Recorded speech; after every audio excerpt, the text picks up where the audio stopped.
Okay, flea market Sunday. What is today? 3rd or 4th of October, something like that. 2025. And, in the old days, I used to be able to do 2 flea markets in one day and a half a dozen tag sales and still have more steam left over. I gotta tell you, it's getting harder and harder to do stuff like that. I did 1 flea market and 4 or 5 tag sales. We didn't stop at any junk shops or anything like that. Me and a buddy of mine were going out doing this. I go to a flea market, local flea market, local, it's over in Connecticut, twice a year. I do it once in the fall and I do it once in the spring. I don't want to do it more than that because then I end up with more crap than really I have room for. And this was a day when everybody I dealt with was super nice, wanted to deal with me, wanted to make a deal. People at the tag sales, I was in Southbury and Roxbury, Connecticut, where else? New Milford, and really nice folks. They were motivated to get stuff out. It's Sunday, last day of the sale. Let's get everything out of here. I'm sorry, it was 4 tag sales and 1 estate sale. And this was like one of those estate sales where they had a whole garage, like 100 years old, full of cool stuff. So I filled a couple bags, and buddy, my friend who was with me had been there yesterday, and he had seen a bunch of stuff that was kind of pricey, and he told me, there's nothing really there, but we'll stop anyway. Well, a good thing we did, because I got a lot of good stuff. I'll show you that in a minute. All right, this is mostly from the flea market and one of the tag sales. We have bicentennial commemorative plate. I lived through the bicentennial. It was a great, fantastic day, July 4th, 1976. That's a red letter day. Fireworks from sunup, well past sundown. Nobody said a peep about that. We had a lot of fun. It was a really good time to be in America as an American. Really good time. And to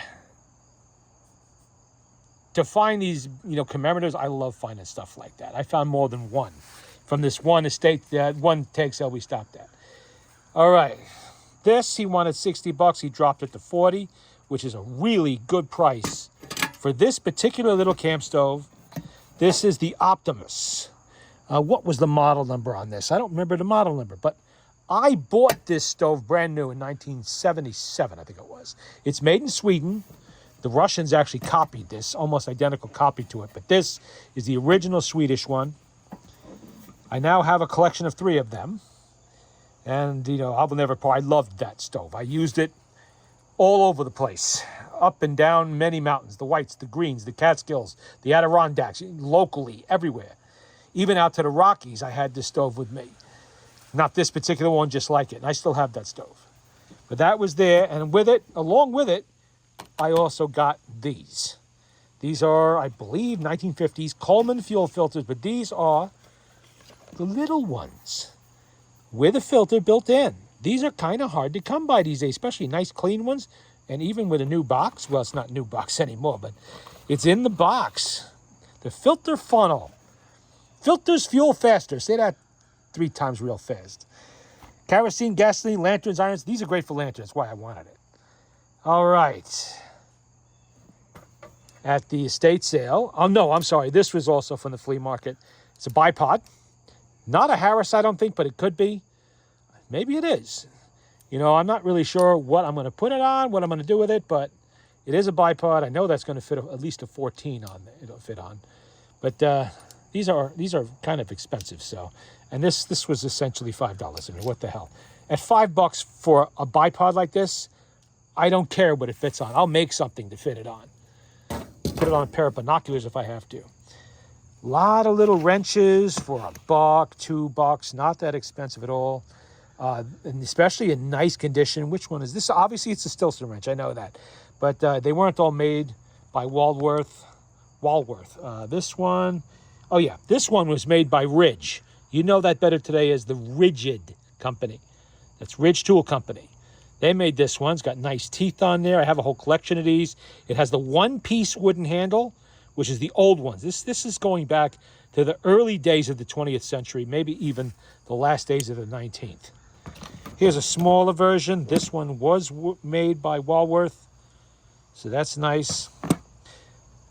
The other day I broke some drill bits.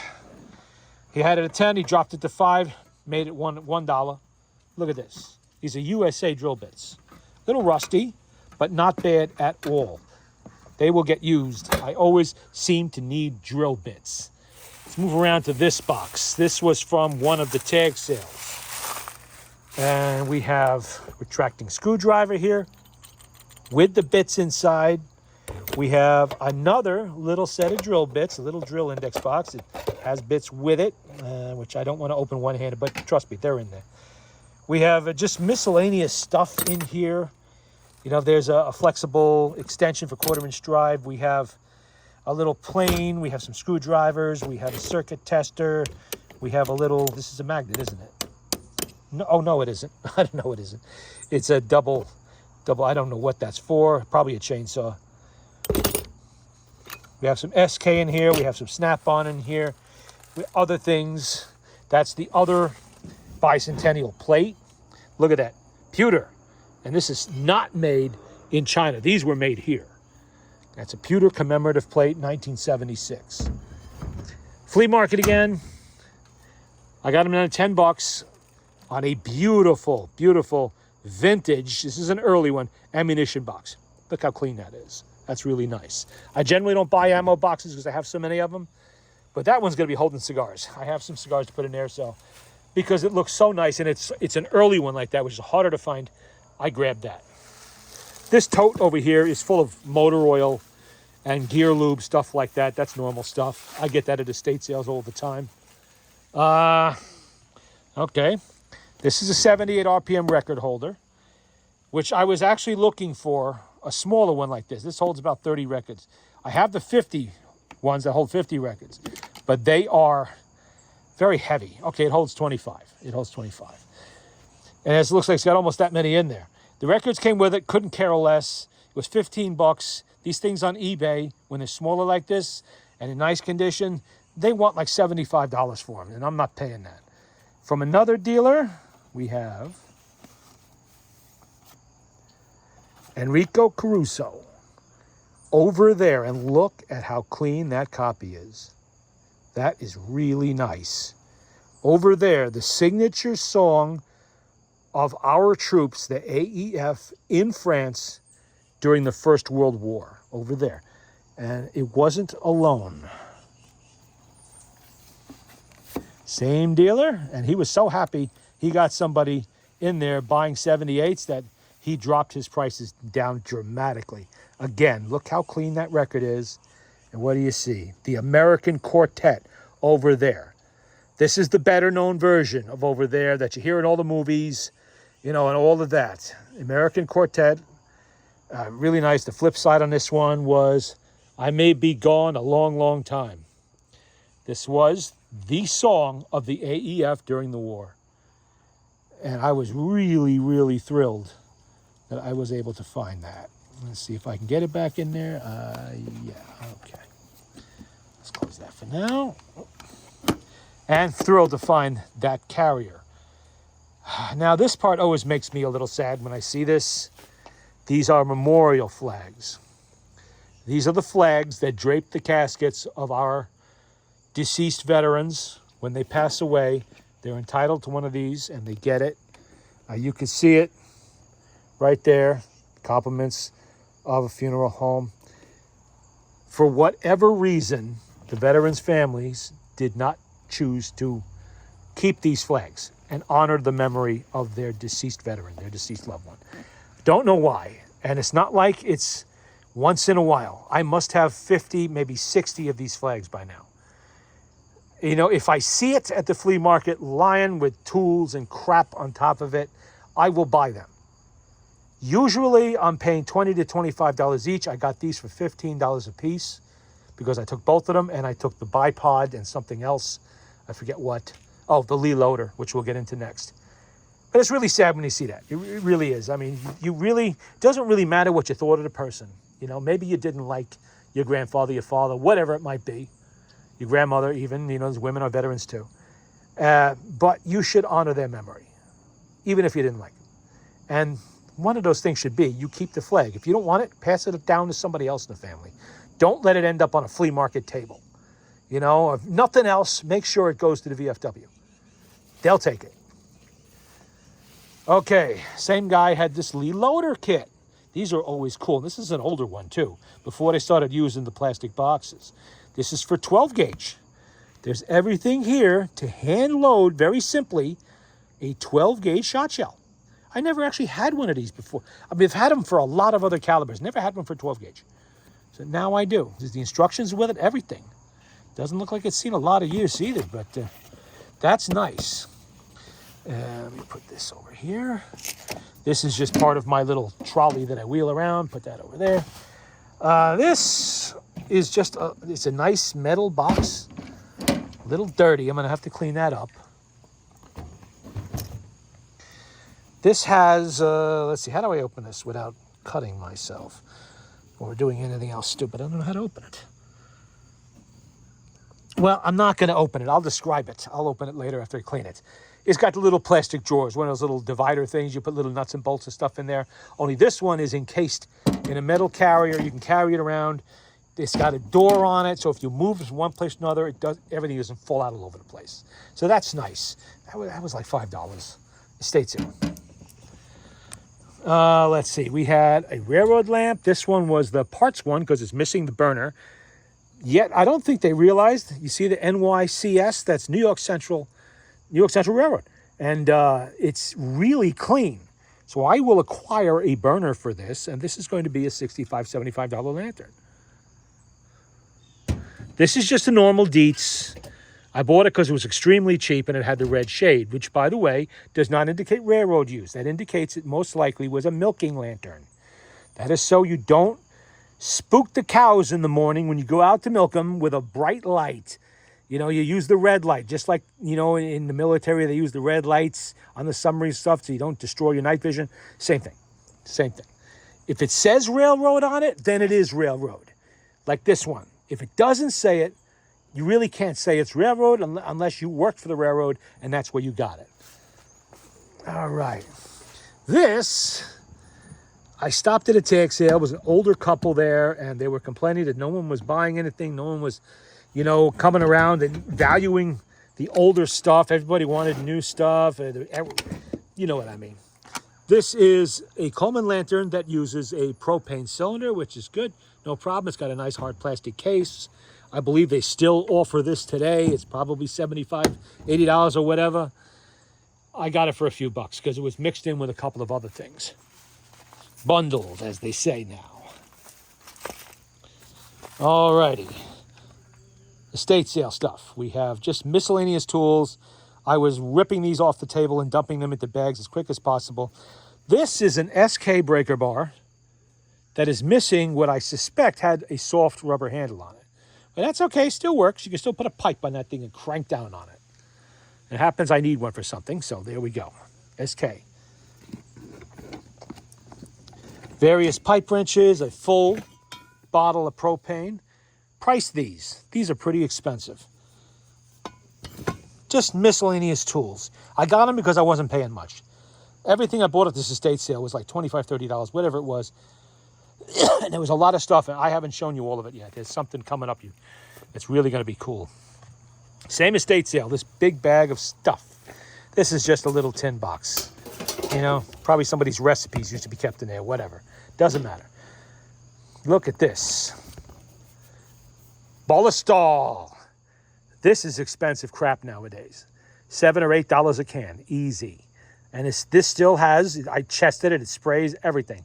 Really good stuff for preserving firearms, things like that. They call it multi-purpose, but you use this for everything. Leather, firearms, all kinds of other stuff.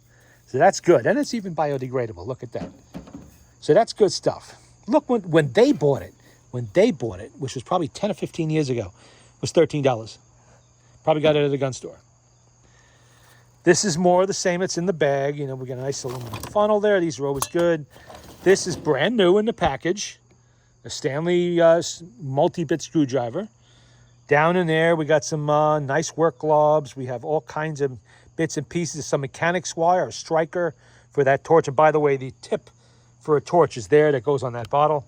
I have a whole propane torch there now. Just all kinds of cool stuff like that. Both, and look at it, even a pair of, these are probably Chinese, but whoopsie. Bolt cutters. And look at the jaws. They're in good shape. Let me see, what does that say? Sears. Oh, these are Sears. Probably Japanese, maybe. Nope. Nope, China. But they still work. I'll put that to use somewhere. And look at this. Same estate sale. Nice metal sign. I have a whole little collection of these. I'll put that up on the wall. That's cool. This was a freebie. It's just a flashlight. Takes D cells. I have one like it in the shop now. Now I have two. Another pipe wrench. Also one-piece wood handle. Also going to be early 20th century, late 19th. All right. This is from the flea market. There was an older fella there.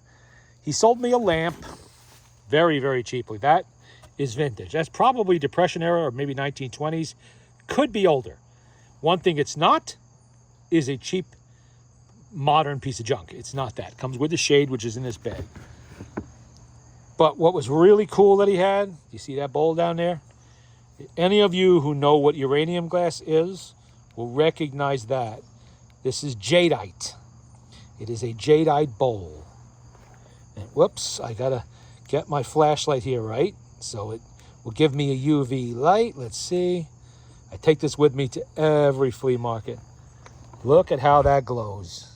Even with a lot of daylight, you can see it.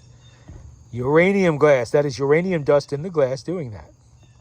Beautiful. No chips out of it. Nothing. It's really nice. Really nice piece. And I got that for 20 bucks. Try finding that on eBay and see what they want for it. That was a really good deal. But this old fella there, I've seen him for a couple of years now. Always gives me really cool stuff. And good prices. Very good prices. Okay. Another pewter cup here. This is a bicentennial commemorative. This one is too. Right there, 1976, 1776, 1776, 1976. A couple of free Gran Torino hubcaps, probably about a 1971 or two, I think. Could be a little older. That was just thrown in one of the tag sales. Please take them. Okay. What did we have in here? Okay, this I think is a lampshade. Is it a lampshade? I'm not really sure. Let me unroll this and see. Where did this come from? This isn't even mine. What is this? I don't even know what this is. This is not even mine. I didn't buy this. Huh. Somebody gave me something I didn't even pay for. I don't know what that is. Maybe the guy that was with me might belong to him. I'll have to ask him. That was not mine. I don't really collect bottles. If I get them for free, that's one thing. But okay, let's see. Over here, we have another lantern. This is not a modern reproduction. That is going to be 40s and down. We have some targets, always useful. All right. Now over to this table. Another lamp. That's a Scoville. I'm sorry, Scoville, not Schofield. Scoville. This is mostly from, let's see, the lanterns, this and this and that. That's estate sale stuff. I'm sorry, flea market stuff. We have, I don't think this is marked. This is a hazard lantern. It's in very good shape. The burner is nice. You know, it's really clean. It's got the original orange glass in there, orange shade. That's nice. I got that for 20 bucks. Usually they're 65, 70. At another flea market I go to that I'll be going to next weekend, they get ridiculous money for these, and I don't buy any there as a result of that. This is New York Central Railroad. The burner is stuck in there, so I can't evaluate it. But for 20 bucks, I was not leaving this behind, especially not a railroad marked lantern. That'll get cleaned up. If the tank has some holes in it, I will fix that. From the old couple who made me kind of feel sorry for them, I need another Coleman stove like I need a hole in my head. That one is October 1972 dated. I'm probably going to gift that to somebody. It only cost me $5. And it made the old couple happy. Somebody was appreciating their old camping gear. So, all right, you know that's fine. I'm not going to begrudge them. It did me well on some wood clamps. I'll be sure. Well, there's the wood clamp right there, underneath this box here. Okay, this is just a cheap aluminum holder for cigars. You know, take your cigars with you. They don't get crushed. two tubes in there, probably take about a Churchill size. Don't know the ring size in there, probably about 52. We have a bunch of patches. I didn't buy these. My friend did. Let's not lose that right there. These are all National Rifle Association from the 1970s. Cool. They're cool. I'm not really a patch collector, but he saw them. They were really cheap, only a few bucks, so he did buy them. You know, here's one from Massachusetts, state of Massachusetts. What's this? Vermont chapter, game, something like that. And all of these ones, 1975, 1974, winter of 1976, 75 again, 71, and 73. That brush was not from the estate sale. This was from the estate sale. Just a miscellaneous box of stuff. I don't really know what this stuff is. It's like part of an axe. This was essentially a freebie, but there's enough in here. This is some kind of a tool. This is probably for black powder. It's a little bit damaged there, a little bit buggered up. Look at these. Those look like rifle musket. No, it's on the wrong side. I don't know. Not really sure what that is for. Old shotgun is definitely percussion, whatever it is. There's a couple of them. This is a spout for a powder flask. Just stuff like that in there. Nipple wrenches. Look at this. That's a nipple wrench. These are expensive when you go to buy them. And those are nice ones. We got some black powder bullets there. I'm not really sure what this set of weights is for, but I wasn't going to leave it behind at the prices I was paying. It just looks cool, and I bet it's Starrett. So whatever it is, there was no scale with it, so I don't know what it's for. Then we have this drawer here. Now, I haven't calculated out exactly what we have here. I'm going to sit back here now and we'll take a look. Let me lift this up. This drawer came out of a nice box, and the box was not there. Don't know what happened to it. You know, maybe it was damaged, broken, it was no good. I don't know. I did ask. They had no idea. People who were running the sale. And like I said, I might have paid, if you break it all down, I didn't pay more than $10 for this box. Here we have a kit. Whole kit. This looks like it's for black powder. Look at the cool stuff we have in here. Look at this screwdriver. That is some nice workmanship on there. And that is vintage. Nice heavy canvas pouch it's in. It's got multiple screwdrivers. This is like an armorer's kit for something. Probably black powder is what I'm guessing. Nice. This is I think that might, no, it's not a nesting screwdriver, but we have a jag. Look at that. Punch. This is a jag. And here we got the handle. For nipples of something. My guess would be rifle musket, but it could be anything. All right. We have all kinds of stuff here. This, it's a pound, that's a block to pound on when you're working with black powder. Probably a ball starter. You need a little hammer to use it that way now. What do we got here? Oh, look at this. Look at a nice handle on that. I like that. Brass rod. There's probably more pieces to this rod here somewhere. Not really sure what this is for, but I will figure it out. We have all kinds of little bits and pieces here. This looks like a powder measure. That's what it looks like anyway. I'm not sure why it's got a spike at the bottom, but obviously this has been made from a cartridge. That's interesting stuff. More hammers. All kinds of really nice jags. I mean, look at this. Look at that. That's nice, especially this one. This looks big enough, and it's heavy too. This looks big enough to be a jag that would work on a 12-gauge shotgun or my Brown Bess musket. That's heavy. We have wood rod sections here, little knife. Not really sure. Oh, okay. I'm guessing here this works with that to start to tap the ball down in the musket. We have, what the heck? Not really sure what that's for. That almost looks automotive. Obviously, that's a ball valve on there. I don't really know. This might be, oh, maybe this fits over a nipple on a musket and you use it to blow out a powder charge that's stuck in there, a stuck ball, maybe. with compressed air? It could be. I don't know for sure. We have another hammer here. This is from a flinter. Complete. The whole cock is even marked, 25, whatever that means. Looks pistol size, but it could be from a small squirrel rifle. Right there. If you bought this from Dixie, I bet they're going to charge you $35, $40 is my guess.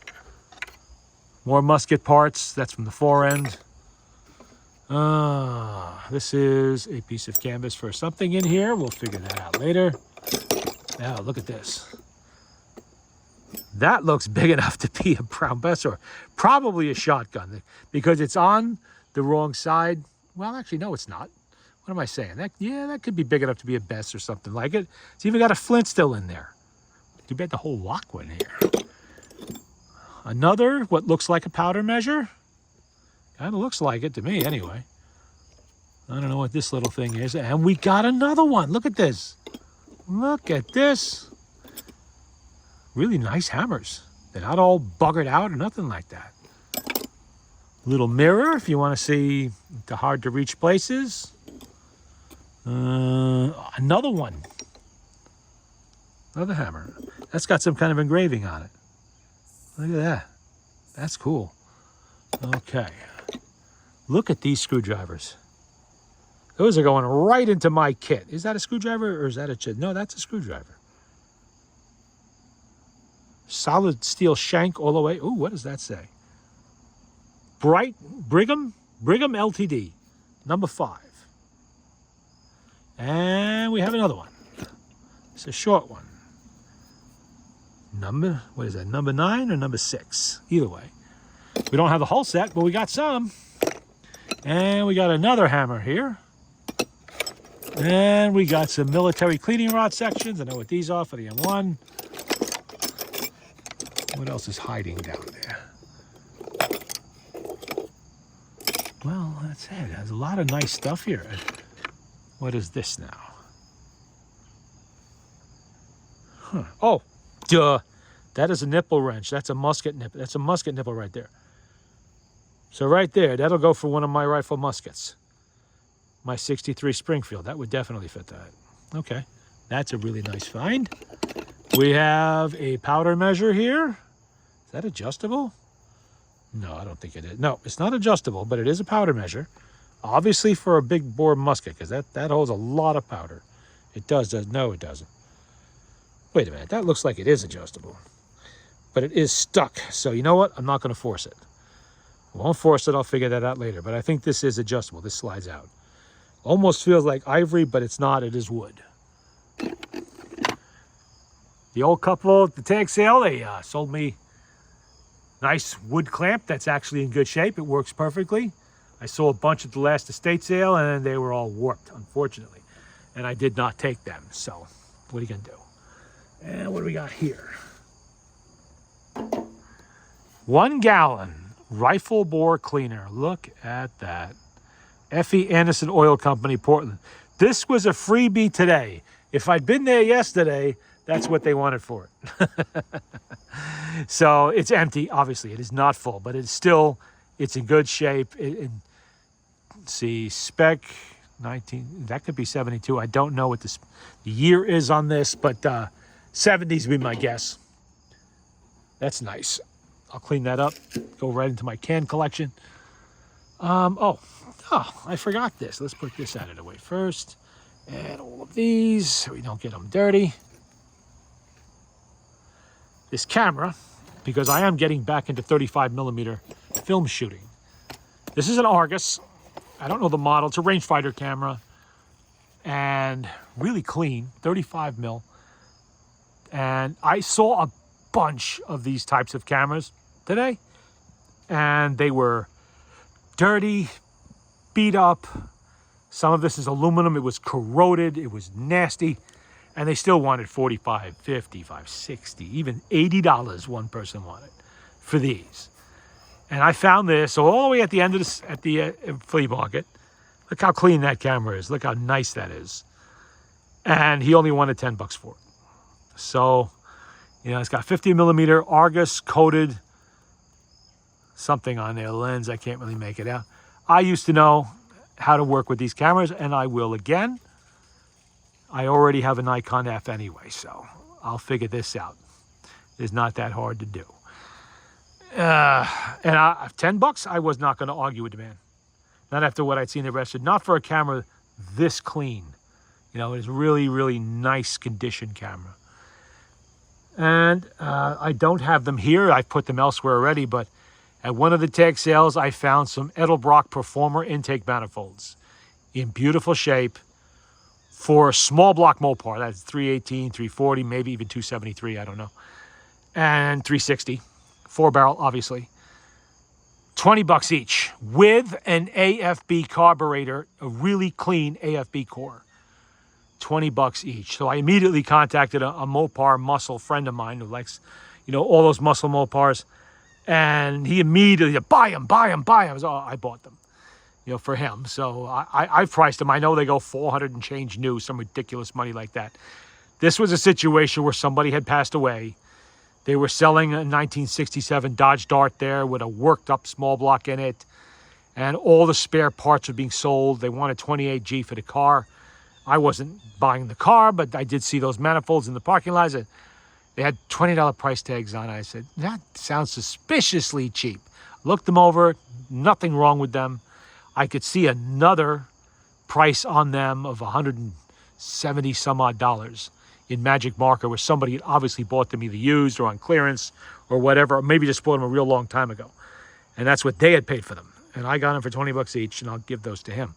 He'll get something out of those. Other than that, everything else is here. All right, that was the haul from the flea market, the tag sales, and the estate sale today. And now I'm going to put some of this stuff away, and then I'm going to collapse.